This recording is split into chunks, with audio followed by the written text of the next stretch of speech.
지난 2017년이었죠. 미국의 연준의장 자리를 놓고 두 사람이 경쟁을 했습니다. 이 트럼프 측에서 그 당시 파월을 골랐는데요. 여기서 밀려난 남자는 조용히 그 무대 뒤로 사라졌죠. 그리고 9년이 지난 지금 이 시점 그 남자가 파월의 자리에 앉았습니다. 근데 이 사람 이력서에서는 전직 연준이사 말고 낯선 한 줄이 더 있었는데요.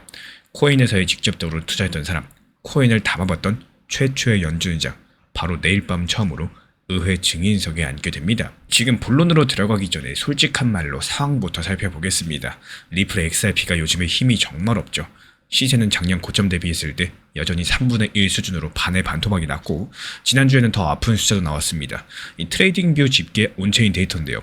미국 XRP 현물 ETF에서 하루에 무려 110억이 빠져나갔습니다. 지난 3월달 이후로 가장 큰 하루 유출이었었는데, 그동안 XRP 현물 ETF 같은 경우는요, 비트코인 현물 ETF, 이더리움 현물 ETF 이 두 개랑 다르게 오히려 9주 연속 계속해서 순유입 자금 행진이 이어졌습니다. 근데 이번에 순유출을 기록을 했다라는 거예요. 이렇게 지금 시장이 움츠러든 데일수록 뉴스 하나하나가 유독 무겁게 느껴질 수밖에 없는 상황인데요. 그래서 이번 주 달력은 진짜로 중요하고, 지금부터 그 달력들 한 장씩 한번 같이 펴보도록 하겠습니다. 먼저 이번 주 핵심 일정 중에 내일부터 살펴보도록 하겠습니다. 딱 하루 남았죠. 한국 시간 기준 밤 9시 반에 미국의 6월달 소비자 물가 지수 CPI가 발표될 예정입니다. 이 소비자 물가 같은 경우는 상당히 중요하고요. 또 투자 시장에서 상승과 하락을 좌지우지할 정도로 강력한 변동성을 촉발하고 있는데, CPI 같은 경우는 쉽게 말씀드려서 미국 사람들의 장바구니 물가 성적표입니다. 그리고 90분 뒤 밤 11시 아까 그 남자가 하원 증인석에 앉게 됩니다. 수요일 밤도 비슷하게 흘러가요. 밤 9시 반에 생산자 물가지수 PPI가 발표될 예정이고요. 이 장바구니에 오기 전 단계, 그러니까 공장과 도매 쪽 물가입니다. 그리고 그날 같은 경우는 상원 출석까지도 예정되어 있기 때문에 목요일 새벽 3시에는 연준의 베이지 부이 발표가 될 예정입니다. 연준이 미국 곳곳의 경기를 살펴가지고 정리한 관찰 보고서다라고 보시면 되는데요. 그리고 목요일 오전 한국은행의 금리 결정까지도 잡혀 있습니다. 이 빽빽한 일정표에서 다들 화요일 밤 9시 반 물가 숫자 하나만 쳐다보고 있는 상황인데요. 근데 저는 그 90분 뒤 장면이 더 중요하다라는 말씀을 드리고 싶어요. 그리고 그게 이유가 뭔지 알려면은 이 사람을 먼저 제대로 알고 있어야 됩니다. 그 사람의 이름은 현재 미국 연준의장 케빈 워시입니다. 지난 5월달 상원 인준을 거쳐가지고 연준 의장이 됐죠. 표결은 54대 45였었고요. 이번 CNBC 보도에 따르면은 현대 연준 역사에서 가장 표차가 적었던 가장 시끄러운 이전이었습니다. 임기는 2030년까지인데요. 근데 이 사람이 특별한 거는 표차가 아닙니다. 인준 전에 낸 재산 공시가 화제가 됐어요. 이 코인데스크 측에서 그 서류를 뜯어봤는데요. 비트코인 결제 스타트업, 코인지수 운영회사, 스테이블코인 회사까지도 여러 가지 10여 개에 달하는 코인 관련 기업들의 지분이 들어있었고요. 물론 연준의 윤리 규정에 따라가지고 취임 전 전부 다 정리하기로 했지만요. 발언까지도 남다릅니다. 비트코인을 40대 아래 세대의 새로운 금이라고 불렀고요.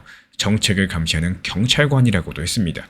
그래서 여기까지는 이 공시 서류, 외신 인터뷰 그대로 남아있는 기록들인데, 역대 어느 연준의장도 이런 이력으로 그 자리에 앉은 적이 없었습니다. 그럼 코인 시장이 무조건 좋은 거냐? 여기서부터 얘기가 꼬이기 시작을 하는데요. 말 그대로 사람은 코인에 밝은데 정책은 차갑게 시작했습니다. 지난달에 열렸던 그 첫 번째 회의에서도요. 연준은 금리를 3.5에서 3.75% 사이로 묶어버렸죠. 미국 물가 목표인 2%를 한참 웃돌고 있기 때문인 거고, 여기까지는 또 그럴 수 있습니다. 근데 중요한 거는 점도표가 상당히 변동성을 보여주고 있다는 점인데요. 이 금리 인상 쪽으로 점도표가 돌아섰다라는 거고, 여기서 점도표 같은 경우는 연준 위원들이 앞으로 금리가 어디로 갈 거냐 점을 찍어가지고 보여주는 표입니다. 근데 그 점들이 내리는 쪽이 아닙니다. 올리는 쪽을 가리키기 시작을 했다는 거예요. 지금 시장에 미리 방향성을 알려주던 예고 문구들, 포워드 가이던스도 전부 다 없앴습니다. 한마디로 앞으로 어떻게 할지 말을 안 해주겠다는 건데, 근데 그 직후에 변수가 터졌죠. 미국의 6월 고용이 5만 7천 명 증가하는데 그쳤고, 예상보다 한참 밑돌았습니다. 그 전달 숫자도 아래로 고쳐졌고요. 물가는 뜨거운데 고용은 식어가는 상황이 되다라는 거죠. 그렇다면 다음 금리 회의는 7월 28일, 29일인데 그 회의의 저울에 올라갈 추가, 바로 내일 밤 CPI가 중요해집니다. 물가가 식은 걸로 나오게 된다? 그럼 금리 인하 기대감이 살아나겠죠? 시장에 돈이 다시 한번 도는 쪽으로 물길이 열릴 겁니다. 그리고 그 끝에는 코인 같은 위험 자산이 존재하고요. 또 반대로 뜨겁게 나온다? 그럼 케빈 워시의 차가운 표정은 더 굳어지겠죠. 여기서 중요한 게 바로 미국 연준에는요. 마스터 계좌라는 게 있습니다. 중간에 은행을 거치지 않고 미국 연준에 직접적으로 트는 계좌인데, 지금까지 코인 회사들은 이 계좌가 없어가지고 돈을 움직이려면 반드시 은행을 끼워야 됐어요. 말씀드리자면은 새 들어 사는 처지였던 거죠. 근데 크립토타임스 보도에 따르면요. 거래소 크라켄의 은행 자회사가 코인업계 최초로 이 마스터 계좌를 따냈습니다. 닫혀있던 문이 한 방에 열렸다라는 거예요. 그리고 그 문 앞에 줄을 선 회사들이 있죠. 서클, 크립토닷컴, 그리고 리플, XRP입니다. 리플 같은 경우에는 이미 은행 인가까지도 조건부로 받아둔 상태이기 때문에 여기서 이 계좌가 사실상 마지막 퍼즐 조각인 셈이겠고, 이런 상황에서 그 문의 열쇠를 누가 쥐고 있을까요? 바로 미국 연준입니다. 내일 밤에 증인석에 앉아가지고 의원들 질문에 답하는 그 사람이 리플이 두르고 있는 문을 관리하는 기관의 수장이라는 얘기겠죠. 근데 여기서 소름 돋는 포인트는 한 겹 더 들어가게 됩니다. 이번에 한번 날짜를 보시면요, 미국에는 지니어스법이라는 스테이블코인법이 작년 여름에 만들어졌습니다. 여기서 스테이블코인은 그 값이 널뛰지 않도록 미국 돈의 가치에 묶어둔 코인이고요. 리플도 역시 마찬가지로 RLUSD라는 스테이블코인을 굴리고 있는 상황이죠. 그리고 그 법의 핵심 세부 규정을 완성해내는 법정 마감일이 바로 7월 18일입니다. 이번 케빈 워시의 상원 증언 4월 뒤인데요. 실제로 크립토타임스에 따르면은 그 규정에서 연준이 맡은 몫은 아직까지 끝나지 않았습니다. 그리고 지난달 묘한 장면이 하나 있었는데요. 디크립토 보도인데 연준이 스테이블코인 고객 확인 규정안을 표결에 붙였습니다. 이 전임 의장 파월을 포함해가지고 2사 전원이 찬성을 했고요. 딱 한 사람, 케빈 워시만 기권을 했습니다. 이유는 아직까지 밝혀지지 않았는데요.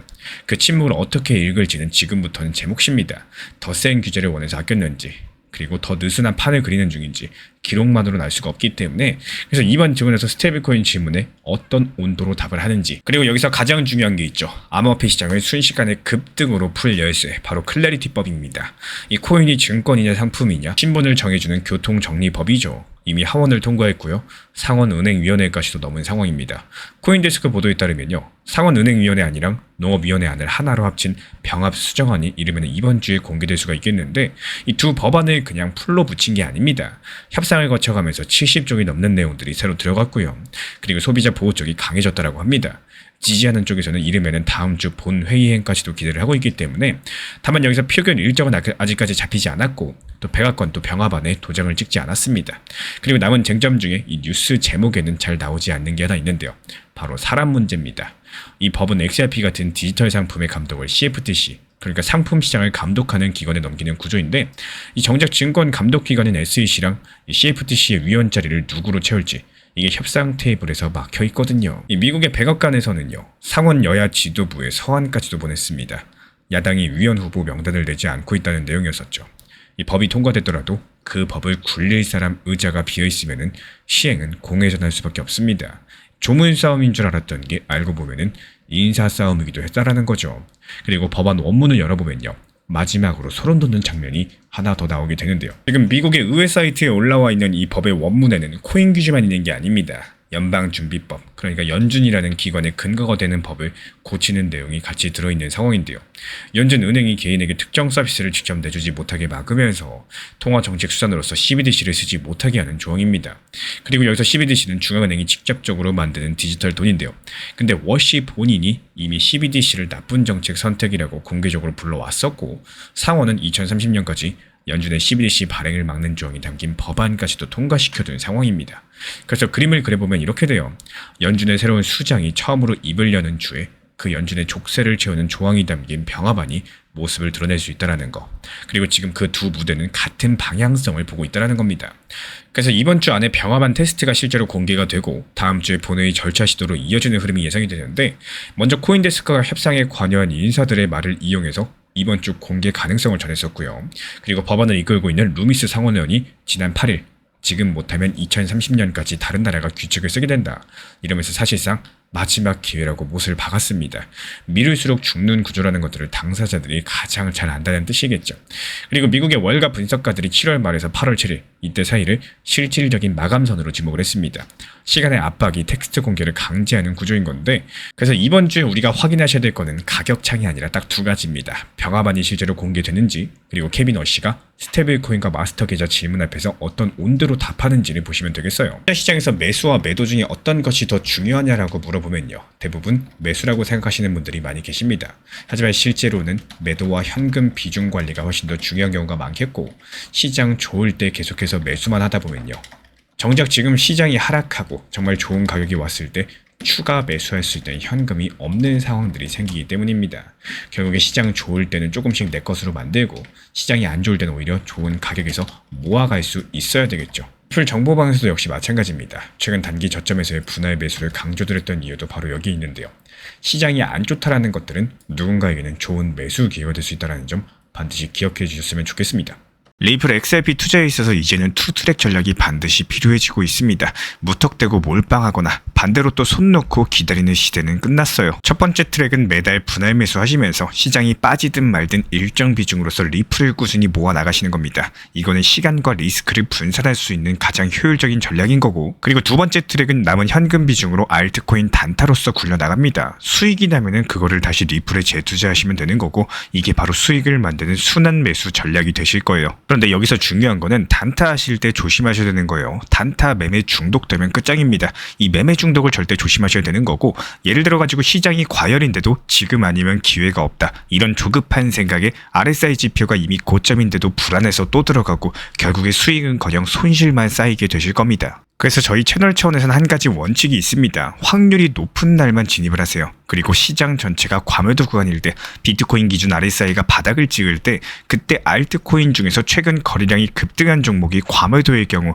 MACD, 볼린저 밴드, 이동평균선과 일목균형표 참고해서 신중하게 매수 진입 타점 들어갑니다. 그리고 그 외에는 아예 매매를 쉬는 날도 반드시 있어야지 진짜 단타인 거고, 그렇다면 이걸 어떻게 구별할 수 있는지 궁금하실 거예요. 여기서 챗 GPT가 등장을 합니다. 저희는 챗 GPT를 단순한 도구로 쓰지 않습니다. GPT한테 오늘 확률 높은 진입 타이밍이냐, 이렇게 물어볼 수 있게 맞춤 프롬프트를 사용을 하는데요. 그리고 그 결과에 저의 실전 매매 노하우 30%를 덧붙여가지고 GPT 시그널을 보완합니다. 어떻게 하는지 궁금하신 분들 GPT 검색력과 활용 전략을 이용해가지고 이 두 가지를 한 방에 알려드리고 있습니다. 현재 보이시는 번호로서 리플 단타라고 문자 남겨주세요. 지금 이 영상 보신 분들에게만 오픈합니다. 그냥 GPT 쓰는 법이 아니라 투자로 연결되는 GPT 사용법 지금 바로 알려드리도록 하겠습니다.